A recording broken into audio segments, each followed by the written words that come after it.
Hello दोस्तों, मेरा नाम आदेश और आप देख रहे हैं पल्स अकेडमी। तो चलिए शुरू करते हैं आज का एक और नई वीडियो में। तो आज का जो वीडियो होने वाला है वो हमारा एपोप्टोसिस का पार्ट 2। हमने जो अभी हमारे चैनल पे रिसेंटली जो सीरीज स्टार्ट की दैट कॉल्ड पैथोलॉजी की सीरीज, जिसमें हम रॉबिन्स की लाइन टू लाइन रीडिंग और सिंपलेस्ट वर्ड में एक्सप्लेनेशन लेंगे। तो जिसमें हमने फर्स्ट वीडियो में हमने देखा था एपोप्टोसिस का कुछ पार्ट देखा था और टाइम कंस्ट्रेंट की वजह से हमने उस पूरा कंप्लीट नहीं कर पाएंगे, तो उसकी वजह से फिर हमने इसका दूसरा वीडियो बना रहे राइट। तो इस वीडियो में जो उसका बचा हुआ पोर्शन हम पूरा एपोप्टोसिस एक ही वीडियो में अभी खत्म कर देंगे राइट। तो इसमें हम सिंपल वर्ड में रॉबिन्स की पूरी जो है लाइन टू लाइन रीडिंग्स हम उसमें कर लेते हैं और उसका सिंपलेस्ट वर्ड में एक्सप्लेनेशन। तो चलिए शुरू करते हैं। तो सबसे पहले एपोप्टोसिस का इंट्रोडक्शन, डेफिनेशन वगैरह सारी चीज़ें हमने देख ली थी। फिजियोलॉजिकल और पैथोलॉजी कंडीशंस भी देख ली थी और फिर मॉर्फोलॉजिकल में क्या क्या दिखता है ये भी हमने देखा था। उसके बाद उसका मैकेनिज्म भी समझा था। मैकेनिज्म में हम यहाँ तक आप पहुँचा चुके थे। तो इसके बाद क्या होता है कि एपोप्टोसिस में दो जो पाथवे होते हैं, एक एक्सट्रिंसिक पाथवे, एक होता है इंट्रिंसिक पाथवे। तो ये दो पाथवे हम इसमें देखेंगे। उसके बाद उसके एग्जीक्यूशन फेज और उसके बाद आगे वाली चीज़ें हम इसमें वीडियो में देखते हैं। सबसे पहले ये आएगा डायग्राम। तो ये डायग्राम मैं आपको लास्ट में समझाऊंगा। ये डायग्राम आपको लास्ट में बेस्ट तरीके से समझ में आएगा राइट। तो ये आप लास्ट में समझाऊंगा। सबसे पहले intrinsic pathway that called as mitochondrial pathway of apoptosis. Mitochondrial pathway that is called as also called as intrinsic pathway. तो माइटोकॉन्ड्रियल पाथवे, तो सबसे पहले उसे याद रखने के लिए, तो इस पाथवे में क्या होता है कि ये जो मेजरली मतलब मोस्ट ऑफ द एपोप्टोसिस जो पैथोलॉजिकल या फिजियोलॉजिकल कंडीशन में जो भी होता है वो मोस्टली जो होता है इसी पाथवे से होता है। कौन से? इंट्रिंसिक पाथवे या माइटोकॉन्ड्रियल पाथवे से। अब इसमें क्या होता है, it is result from the increase permeability of the mitochondrial outer membrane. तो ये क्यों होता है, ये पाथवे इनिशिएट क्यों होता है? क्योंकि जब माइटोकॉन्ड्रियल मेम्ब्रेन की परमेबिलिटी बढ़ जाती है तो उसकी वजह से फिर क्या होता है कि इसमें माइटोकॉन्ड्रिया के आउटर मेम्ब्रेन में यहाँ पे कुछ प्रोटीन्स होते हैं कॉल्ड साइटोक्रोम सी। तो ये प्रोटीन फिर बाहर चले जाते हैं, फिर वो एपोप्टोसिस को इनिशिएट कर देते हैं। तो ये पूरे किस तरीके से साइकिल है मैं आगे समझाऊंगा आपको। तो इतना याद रख लीजिए कि it result from the increase permeability of the mitochondrial outer membrane, एक चीज। अब उसके बाद release of death inducing pro apoptotic molecules that from mitochondrial membrane into the space of cytoplasm, उसकी वजह से। अब इसके बाद देख लेते हैं माइटोकॉन्ड्रिया में क्या होता है कि एक एंजाइम होता है कॉल्ड साइटोक्रोम सी। हाँ, एक प्रोटीन है एंजाइम होता है साइटोक्रोम सी।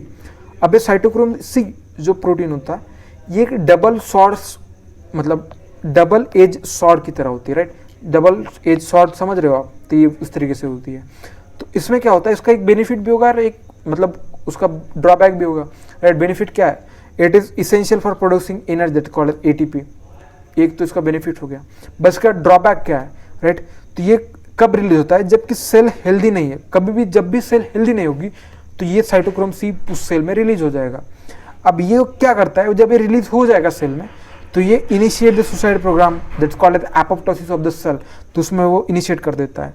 तो ये चीज हो गई।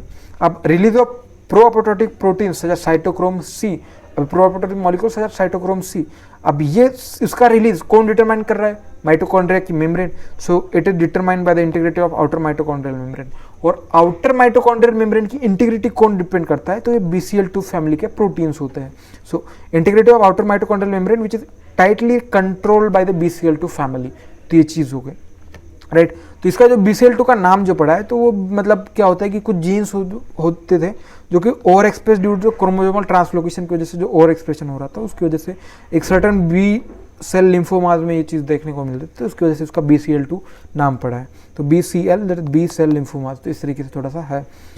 इसमें जो BCL फैमिलीज में जो आते हैं वो करीब करीब मतलब जो आते हैं मोर देन 20 मेंबर्स उसमें आते हैं। अब ये जो प्रोटीन मतलब जो होते हैं pro apoptotic, anti apoptotic and regulator protein जो होते हैं वो 3 कैटेगरी में डिवाइड करेंगे हम।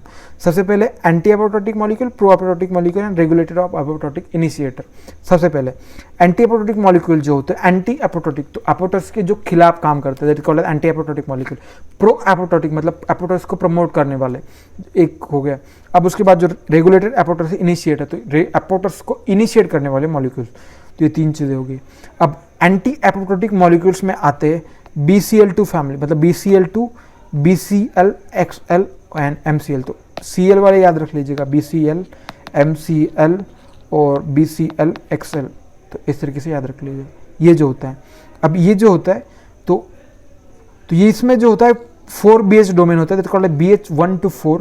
एंड ये जो प्रोटीन रेसाइड करते हैं आउटर मेम्ब्रेन में अभी आउटर मेम्ब्रेन में करने की वजह से क्या करता है, इन द आउटर मेम्ब्रेन भी होते हैं, साइटोसोम में भी होते हैं और एंडोप्लाज्मिक रेटिकुलम में होते हैं। अब ये क्या करते हैं, by keeping the mitochondrial outer membrane impermeable they prevent leakage of cytochrome C. अब ये साइटोक्रोम सी नहीं आएगा तो जिसकी वजह से फिर वो एपोप्टोसिस इनिशिएट नहीं होगा और नॉर्मल सेल जिंदा रहेगी। एक चीज़ हो गई।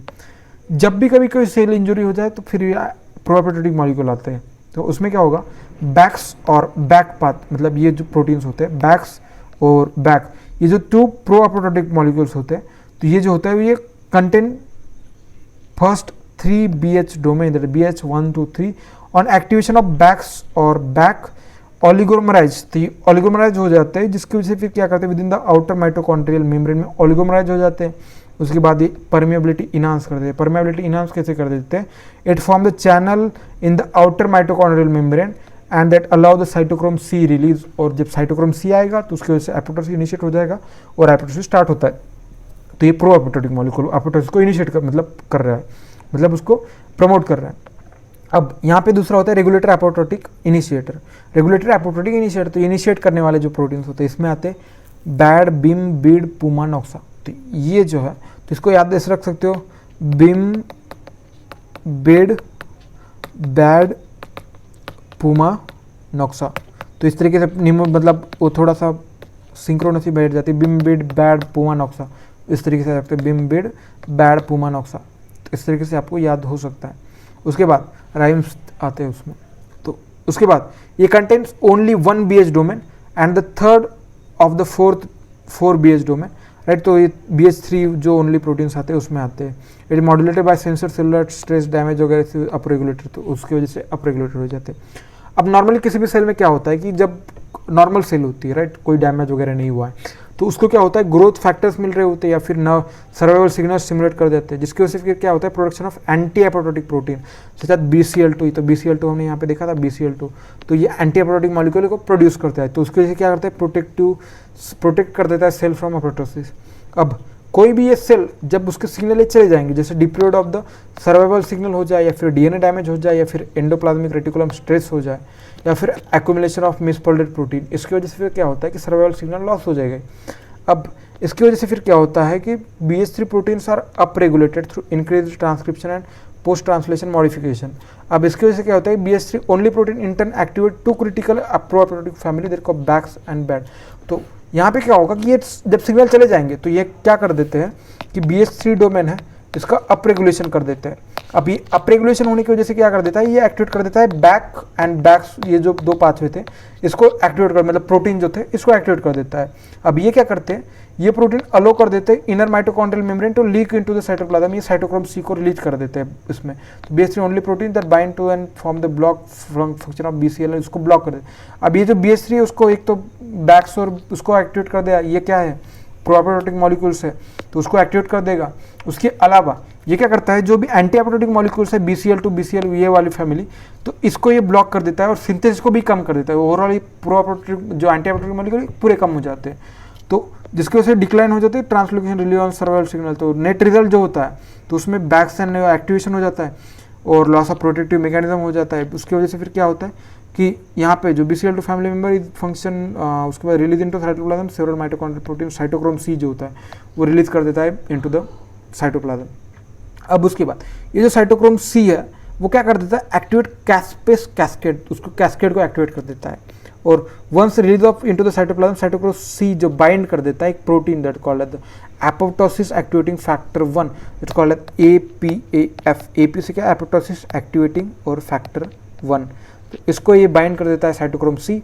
अब उसके बाद ये बाइंड करने के बाद ये बनाता है एपोप्टोसोम बनाता है और ये एपोप्टोसोम क्या करता है, ये एपोप्टोसोम फिर कैस्पेस 9 को बाइंड करेगा और ये कैस्पेस 9 को फिर ये कैस्पेस 9 जो होता है इसमें, तो ये क्रिटिकल इनिशिएटर कैस्पेस, याद रखिएगा 9 जो कैस्पेस 9 है वो क्रिटिकल इनिशिएटर कैस्पेस है, तो ये चीज़ है।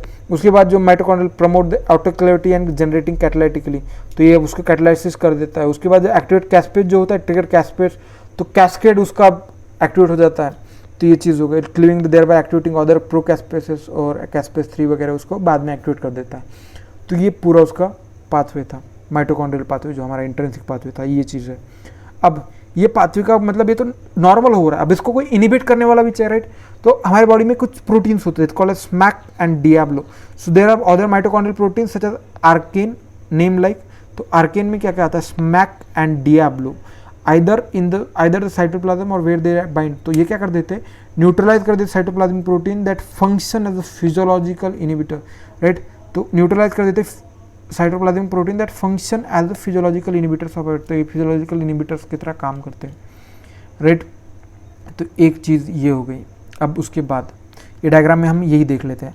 तो नॉर्मल कोई भी सर्वाइवल सिग्नल आ गया उसमें, तो ये एंटी एपोप्टोटिक मॉलिक्यूल्स को प्रोड्यूस कर देता है, फिर उसकी वजह से माइटोकॉन्ड्रियल मेम्ब्रेन की इंटीग्रिटी मेंटेन रहती है, इसके साइटोक्रोम रिलीज नहीं होता है, तो फिर ये एपोप्टोसिस नहीं होगा, एक चीज़।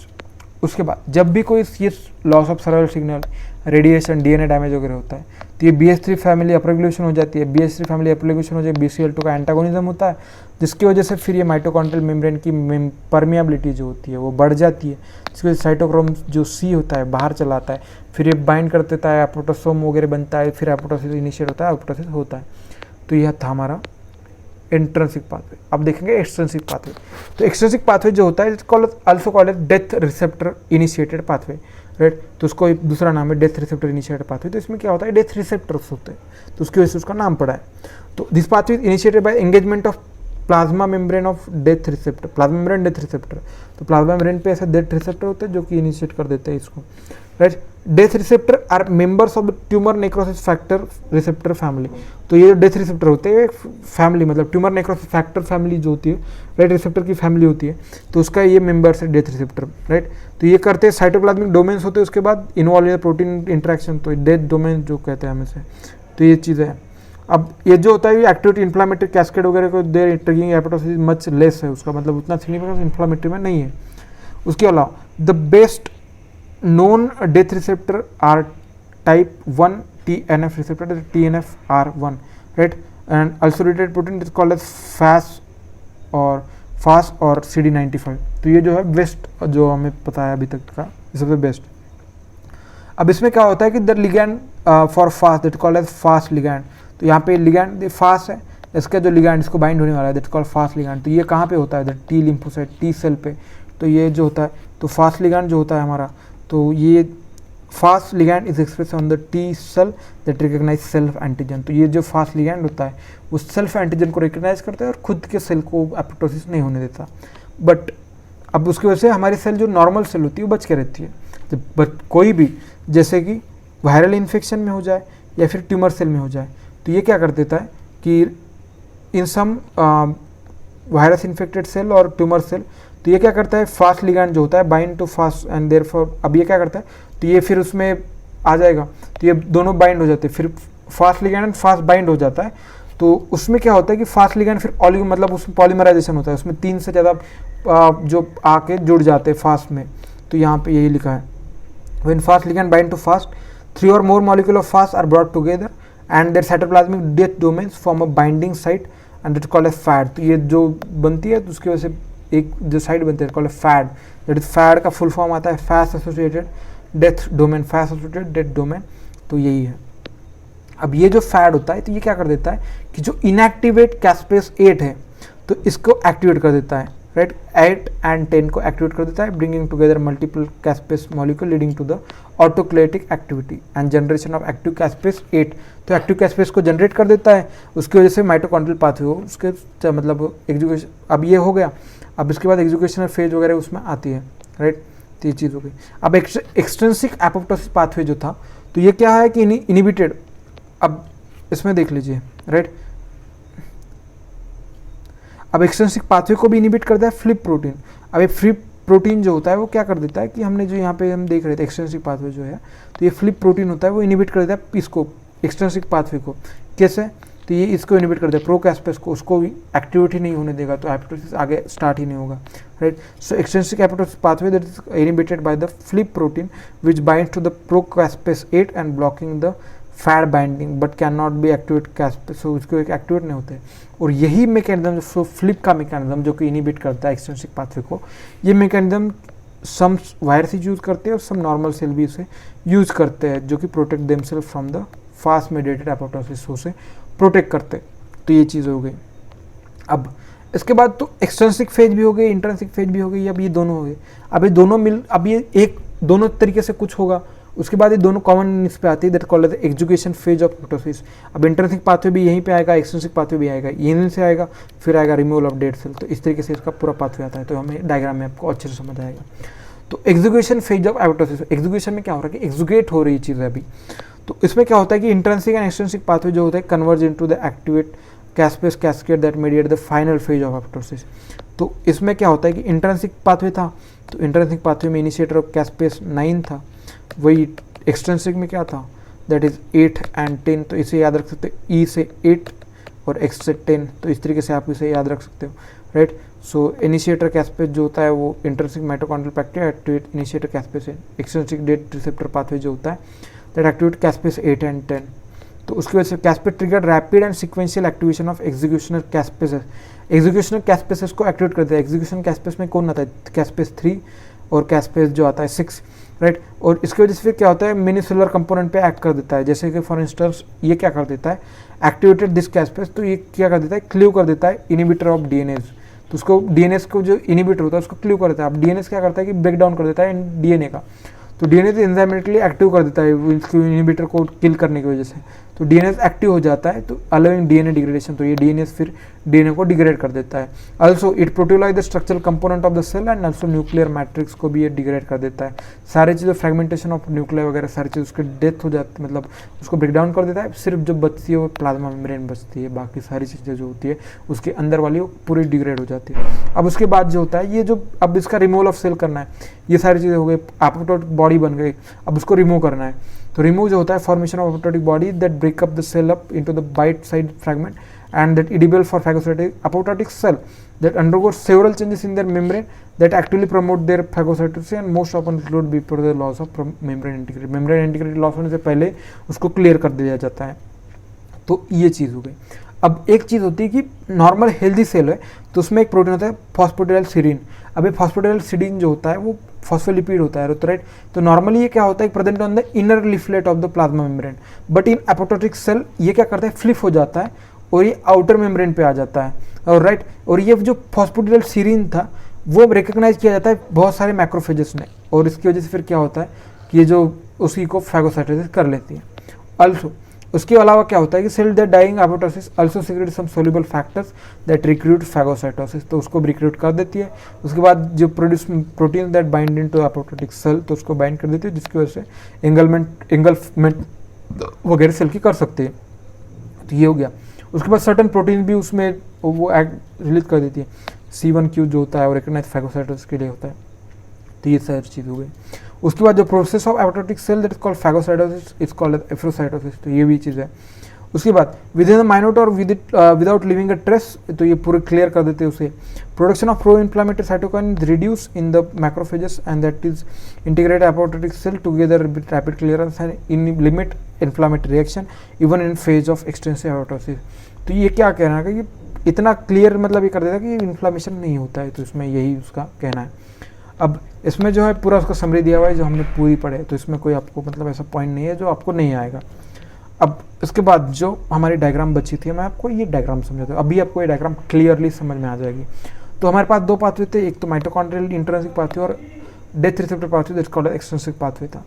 तो इंट्रिंसिक पाथवे में था सेल इंजरीज, कोई भी सेल इंजरी हो जाए। सेल इंजरी कब होगी, ग्रोथ विड्रॉल सिग्नल चले जाएंगे, या फिर डीएनए डैमेज हो जाए, या फिर प्रोटीन मिसफोल्डिंग हो जाए। तो इन तीनों जो क्या होता है BCL2 फैमिली सेंसर को BCL2 फैमिली सेंस कर लेती है। अब ये BCL2 सेंसर क्या करते हैं, मतलब उसको ये हो गया बट उसको सिग्नल ही नहीं आ रहे हैं, तो दैट बैक्स और बैक मतलब उसको एक्टिवेट हो जाते हैं BH3 को अपरेगुलेशन होके। उसकी वजह से फिर माइटोकॉन्ड्रिया की परमेबिलिटी लूज होती है, साइटोक्रोम सी रिलीज होता है, इनिशिएटर कैस्पेस, फिर एग्जीक्यूशन कैस्पेस, उसके बाद फिर breakdown of cytoskeleton, endonuclease breakdown, उसके बाद एक्टिवेशन है न्यूक्लियर फ्रैगमेंटेशन, फिर साइटोप्लाज्मिक ब्लेब वगैरह एपोप्टोटिक बॉडी बन जाएगी, उसमें जो होता है फैगोसाइटोसिस के लिए कुछ लिगैंड्स हो गए और फिर फैगोसाइटोसिस हो जाएगा। वही डेथ रिसेप्टर पाथवे में फैस एंड फैड जो होता उसका इंटरेक्शन हो जाएगा फैस लिगैंड फैस का। उसके बाद जो फैड होगा वो प्रो कैस्पेस वगैरह का एक्टिवेट करेगा, फिर अडेप्टर प्रोटीन्स वगैरह, इनिशिएटर कैस्पेस वगैरह एग्जीक्यूशन फेज हो जाएगी, उसमें जो फिर यही कंटिन्यू चीज़ें होती रहेंगी और उस लास्ट में एपोप्टोसिस हो जाएगा। तो यही सारी चीज़ें थी जो एपोप्टोसिस में रॉबिन्स में इतना ही दिया हुआ है, राइट। तो हमने सारी चीज़ें इसमें लाइन टू लाइन हमने देख ली। अगर ऐसे ही वीडियोस आपको चाहिए तो हमारे चैनल को सब्सक्राइब कीजिएगा, और अगर वीडियो पसंद आए तो लाइक कीजिएगा और अपने दोस्तों के साथ भी शेयर कीजिए। Thank you so much for watching this video, thank you so much. और नेक्स्ट जो वीडियो आएगा उसमें हम ऐसे ही अलग अलग टॉपिक्स उसमें लेते रहेंगे, राइट। तो थैंक यू सो मच।